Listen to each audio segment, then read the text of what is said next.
Magandang araw mga kagabay, ngayon po yung January 20, 2025, araw po ng Lunes. Napakaganda po ng ating ebanghelyo sapagkat pinapaalalahanan tayo ng Panginoon na suriin din natin yung mga matatandang paniniwala natin, yung mga matatandang tradisyon natin at mga matatandang nakagawian natin.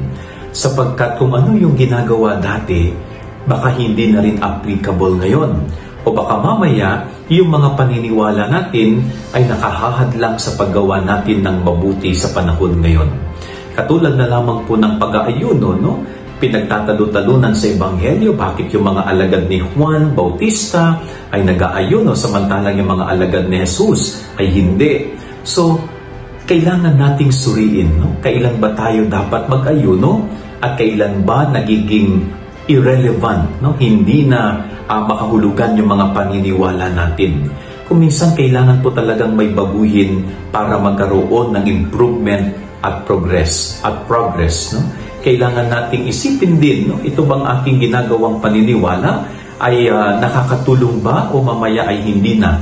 Kaya napakaganda po ng paalala ni Jesus. So, suriin natin yung mga matatanda at nakagawian nating paniniwala.